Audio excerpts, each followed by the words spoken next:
नमस्कार, कल्पना voice channel में आप सभी का स्वागत है। आज की हमारी कहानी है बदलाव। अपने दोस्त महेश वर्मा को दिल का दौरा पड़ने की खबर सुनकर मेरे मन में पहला विचार उभरा कि अपनी ज़िंदगी में हमेशा अव्वल आने की दौड़ में बेतहाशा भाग रहा मेरा यार आखिर ज़बरदस्त ठोकर खा ही गया। रात को क्लिनिक कुछ जल्दी बंद करके मैं उससे मिलने नर्सिंग होम पहुंच गया। ड्यूटी पर उपस्थित डॉक्टर से यह जानकर कि वह खतरे से बाहर है, मेरे दिल से बड़ी राहत महसूस की। मुझे देखकर महेश मुस्कुराया और छेड़ता हुआ बोला, अच्छा किया जो मुझसे मिलने आ गया, पर तुझे तो इस मुलाकात की कोई फीस नहीं दूंगा। डॉक्टर, लगता है खूब चूना लगा रहे हैं मेरे करोड़पति यार को ये नर्सिंग होम वाले।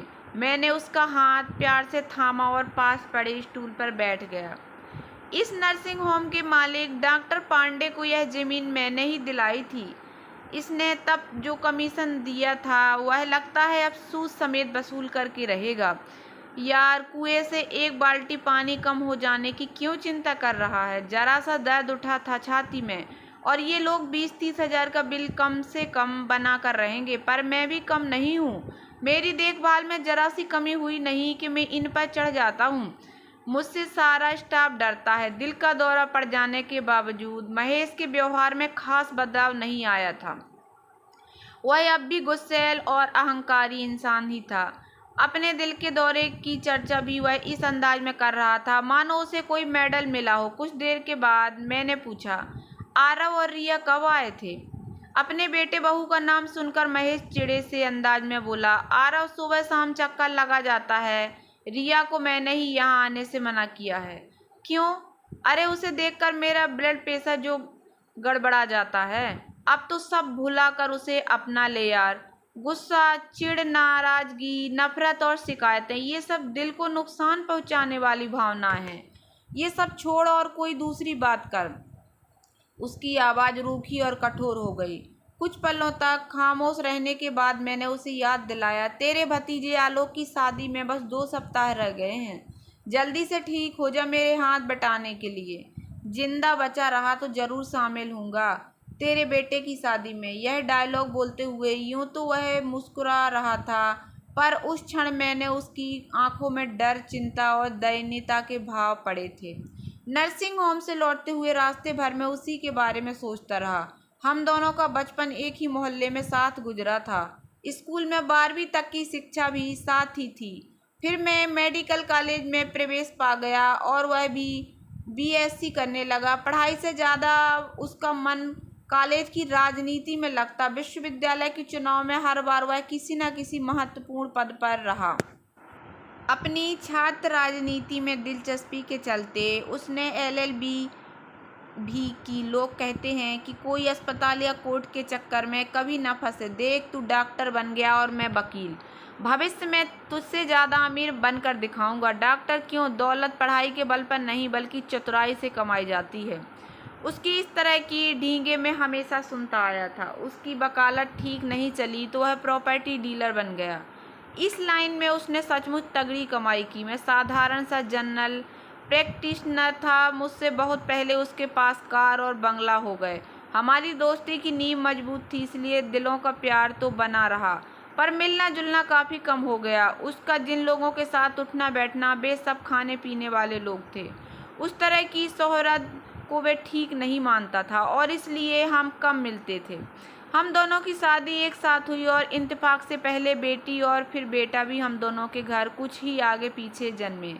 महेश ने 4 साल पहले अपनी बेटी की शादी एक बड़े उद्योगपति खानदान में की, अपनी दौलत के बल पर की। मेरी बेटी ने अपने सहयोगी डॉक्टर के साथ प्रेम विवाह किया। उसकी शादी में मैंने महेश की बेटी की शादी में आए खर्चे का शायद 10वां हिस्सा ही लगाया होगा।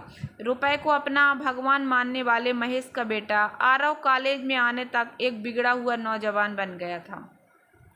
उसकी मेरे बेटे आलोक से अच्छी दोस्ती थी, क्योंकि उसकी मां साधना मेरी पत्नी आरती की सबसे अच्छी सहेली थी। इन दोनों नौजवानों की दोस्ती की मजबूत नींव भी बचपन में ही पड़ गई थी। आरव गलत राह पर चल रहा था। मेरी ऐसी सलाह पर महेश ने कभी ध्यान नहीं दिया था। बाप की दौलत पर बेटा क्यों न ऐश करे। तू भी आलोक के साथ दिन रात ही टोका टाकी वाला व्यवहार मत किया कर। डॉक्टर, अगर वह पढ़ाई में पिछड़ भी गया तो कोई फिक्र नहीं, उसे कोई अच्छा बिजनेस में शुरू करा दूंगा। अपनी ऐसी दलीलों से वह मुझे खींचकर चुप हो जाने को मजबूर कर देता।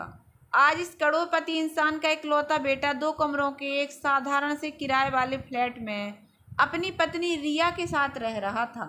नर्सिंग होम से सीधे घर न जाकर मैं उसी के फ्लैट पर पहुंचा। आरव और रिया दोनों मेरी बहुत इज्जत करती थी। इन दोनों ने प्रेम विवाह किया था। साधारण से घर की बेटी को महेश ने अपनी बहू बनाने से साफ मना कर दिया, तो इन्होंने कोर्ट मैरिज कर ली। महेश की नाराजगी को नज़रअंदाज करते हुए मैंने इन दोनों का साथ दिया था। इसी कारण ये दोनों मुझे भरपूर सम्मान देते थे। महेश को दिल का दौरा पड़ने की चर्चा शुरू हुई तो आरव उत्तेजित लहजे में बोला, चाचा जी, यह तो होना ही था। रोज रोज की शराब और दौलत कमाने के जुनून के चलते उन्हें दिल का दौरा कैसे न पड़ता। और इस बीमार हालत में भी उनका घमंडी व्यवहार जरा भी नहीं बदला है। रिया उनसे मिलने पहुंची तो उसे डांटकर कमरे से बाहर निकाल दिया। उनके जैसा खुंदकी और अकड़ू इंसान शायद ही दूसरा हो। बेटे बड़ों की बातों का बुरा नहीं मानते और ऐसे कठिन समय में तो उन्हें अकेलापन मत महसूस होने दो। वह दिल का दो बुरा नहीं है। मैं उन्हें देर तक ऐसी बातें समझाने के बाद जब वहां से उठा तो मन बड़ा भारी सा हो रहा था। महेश ने यूँ तो आरव को पूरी स्वतंत्रता से ऐश करने की छूट हमेशा दी, पर जब दोनों के बीच टकराव की स्थिति पैदा हुई तो बाप ने बेटे को दबाकर अपनी चाल चलानी चाहिए थी। जिस घटना के आरव के जीवन की दिशा को बदला वह लगभग 3 साल पहले घटी थी। उस दिन मेरे बेटे आलोक का जन्मदिन था। आरव उसे एक नए मोबाइल फ़ोन का उपहार देने के लिए अपने साथ बाजार ले गया। वहां दौलत की अकड़ से बिगड़े आरव की एक फ़ोन पर नीयत खराब हो गई। आलोक के लिए फ़ोन खरीदने के बाद जब दोनों बाहर निकलने के लिए आए तो शोरूम के सुरक्षा अधिकारी ने उसे रंगे हाथों पकड़ जेब से चोरी का मोबाइल बरामद कर लिया। गलती से फ़ोन जेब में रह गए। मैं ऐसे 10 फ़ोन खरीद सकता हूँ, मुझे चोर कहने की तुम सब हिम्मत कैसे कर रहे हो? गुस्से से भरे आरव ने ऐसा आक्रामक रूप अपनाया, पर वे लोग डरे नहीं। मामला तब ज़्यादा गंभीर हो गया जब आरव ने सुरक्षा अधिकारी पर तेज में आकर हाथ छोड़ दिया। उन लोगों ने पहले जमकर आरव की पिटाई की और फिर पुलिस बुला ली। बीच बचाव करने का प्रयास कर रहे आलोक की कमीज भी इस हाथापाई में फट गई थी। पुलिस दोनों को थाने ले आई। वहीं पर महेश और मैं भी पहुंचे। मैं सारा मामला रफा दफा करना चाहता था क्योंकि आलोक ने सारी सच्चाई मुझसे अकेले में बता दी थी, लेकिन महेश गुस्से से पागल हो रहा था। उसके मुंह से निकल रही गालियां व धमकियों के चलते मामला बिगड़ता जा रहा था। उस शोरूम का मालिक भी रुतबेदार आदमी था। वह महेश की अमीरी से प्रभावित हुए बिना पुलिस केस बनाने पर तुल गया। एक अच्छी बात यह थी कि थाने का इंचार्ज मुझे जानता था। उसके परिवार के लोग मेरे दवाखाने पर छोटी बड़ी बीमारियों के इलाज कराने आते थे।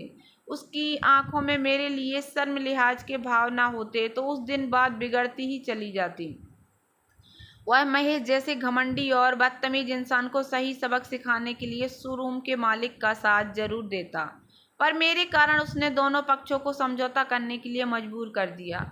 हाँ, इतना उसने जरूर किया कि उसके इशारे पर 2 सिपाहियों ने अकेले में आरव की पिटाई जरूर की। बाप की दौलत का तुझे ऐसा घमंड है कि पुलिस का खौफ भी तेरे मन से उठ गया है। आज चोरी की है, कल रेप और मर्डर करेगा। कम से कम इतना तो पुलिस की आवभगत का स्वाद इस बार चख जा कि कल कुछ ज़्यादा बड़ा अपराध करने से पहले तू 2 बार जरूर सोचे। मेरे बेटे की मौजूदगी में उन 2 पुलिस वालों ने आरव के मन में पुलिस का डर पैदा करने के लिए उसकी अच्छी खासी धुनाई की थी। उस घटना के बाद आरव एक उदास और सुस्त सा हो गया था। हम सब उसे खूब समझाते पर वह अपने पुराने रूप में नहीं लौट पाया था। फिर एक दिन उसने घोषणा की कि मैं MBA करने जा रहा हूँ, मुझे प्रॉपर्टी डीलर नहीं बनना है। यह सुनकर महेश आग बबूला हो उठा और बोला, क्या करेगा MBA करके? 10-20 हज़ार की नौकरी, इज्जत से कमाए गए इतने रुपए भी जिंदगी चलाने को बहुत होते हैं। क्या मतलब है तेरा? क्या मैं डांका डालता हूँ, धोखाधड़ी करके दौलत कमा रहा हूँ? मुझे आपके साथ काम नहीं करना। यो जिद पकड़कर आरव ने अपने पिता की कोई दलील नहीं सुनी थी। बाद में मुझसे अकेले में उसने अपने दिल के भावों को बताया। चाचा जी, उस दिन थाने में पुलिस वालों के हाथों बेइज्जत होने से मुझे मेरे पिताजी की दौलत नहीं बचा पाई थी। एक प्रॉपर्टी डीलर का बेटा होने के कारण उल्टे वे मुझे बदमाश ही मान बैठे थे और मुझ पर हाथ उठाने में उन्हें जरा भी सी हिचक नहीं हो रही थी। दूसरी तरफ आपके बेटे आलोक के साथ उन्होंने न गाली गलौज की न मारपीट। क्यों उसके साथ भिन्न व्यवहार किया गया? सिर्फ आपके अच्छे नाम और इज्जत के उसकी रक्षा की। मैं जब भी उस दिन अपने साथ हुए व्यवहार को याद करता हूँ तो मन शर्म व आत्मग्लानि से भर जाता है। मैं आगे इज्जत से जीना चाहता हूँ, बिल्कुल आपकी तरह। चाचा जी, अब मैं उससे क्या कहता? उसके मन को बदलने की मैंने कोशिश नहीं की। महेश ने उसे काफ़ी डराया धमकाया, पर आरव ने MBA में प्रवेश ले ही लिया। इन बाप बेटे के बीच टकराव की स्थिति आगे भी बनी रही। आरव बिल्कुल बदल गया था। अपने पिता के नक्शे कदम पर चलने में उसे बिल्कुल रुचि नहीं रही थी। किसी भी तरह से बस दौलत कमाना उसके जीवन का लक्ष्य नहीं रहा था। फिर उसे अपने साथ पढ़ने वाली रिया से प्यार हो गया। वह रिया से शादी करना चाहता है। यह बात सुनकर महेश बेहद नाराज हुआ था। अगर इस लड़की ने मेरी इज्जत के खिलाफ जाकर शादी की तो मैं इससे कोई संबंध नहीं रखूँगा। फूटी कौड़ी नहीं मिलेगी इसे मेरी दौलत की। ऐसी धमकियां सुनकर मैं काफ़ी चिंतित हो उठा था। दूसरी तरफ आरव रिया का ही जीवन साथी बनना चाहता था। उसने प्रेम विवाह करने का फैसला किया और पिता की दौलत को ठुकरा दिया। आरव और रिया ने कोर्ट मैरिज की तो मेरी पत्नी और मैं उनकी शादी के गवाह बने थे। इस बात से महेश हम दोनों से नाराज़ हो गया। पर मैं क्या करता? जिस आरव को मैंने गोद में खिलाया था उसे कठिन समय में बिल्कुल अकेला छोड़ देने को मेरा दिल राजी नहीं हुआ था। आरव और रिया दोनों नौकरी कर रहे थे। रिया एक सुगण गृहिणी निकली। अपनी गृहस्थी वह बड़े सुचारू ढंग से चलाने लगी। महेश ने अपनी नाराजगी छोड़कर उसे अपना लिया होता तो यह लड़की उसकी कोठी में हंसी खुशी की बहार निश्चित ले आती। महेश ने मेरे घर आना बंद कर दिया। कभी किसी समारोह में हमारा आमना सामना हो जाता तो वह बड़ा खिंचा खिंचा सा हो जाता। मैं संबंधों को सामान्य व सहज बनाने का प्रयास शुरू करता तो वह और कोई भी बहाना बनाकर मेरे पास से हट जाता। अब उसे दिल का दौरा पड़ गया था। शराब, सिगरेट, मानसिक तनाव व बेटे बहू के साथ मनमुटाव के चलते ऐसा हो जाना आश्चर्य की बात नहीं थी। उसे अपने व्यवहार व मानसिकता को बदलना चाहिए।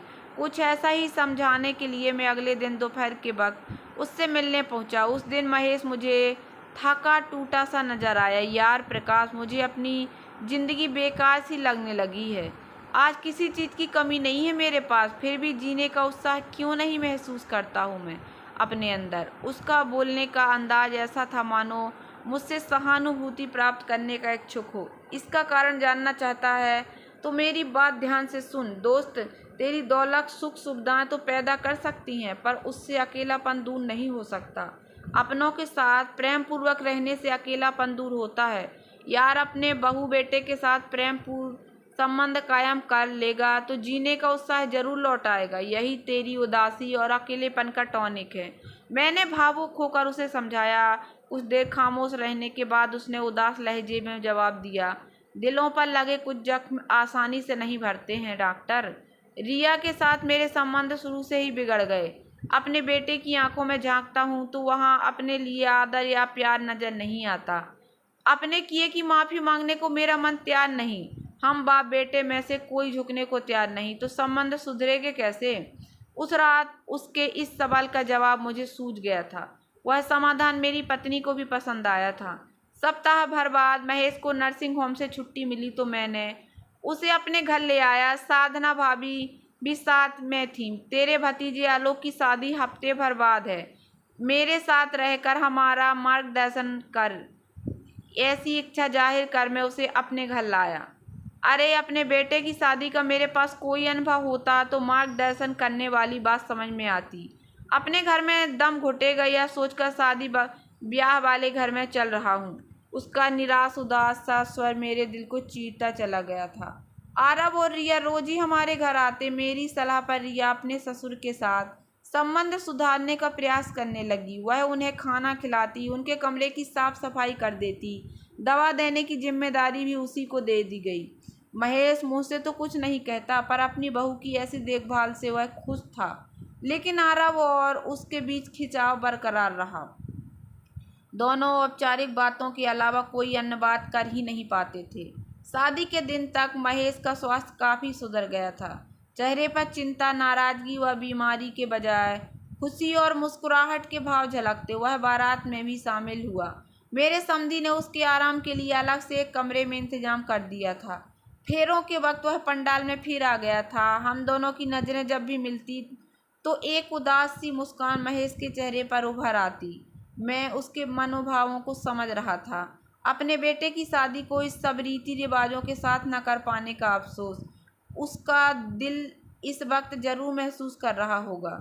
बहू को विदा कराकर जब हम चले तब महेश और मैं साथ साथ अगली कार में बैठे हुए थे। साधना भाभी, मेरी पत्नी रिया और आरव पहले ही चले गए थे नई बहू का स्वागत करने के लिए। हमारी कार जब महेश की कोठी के सामने रुकी तो वह बहुत जोर से चौंका था। सारी कोठी रंग बिरंगे बल्बों की रोशनी में जगमगा रही थी।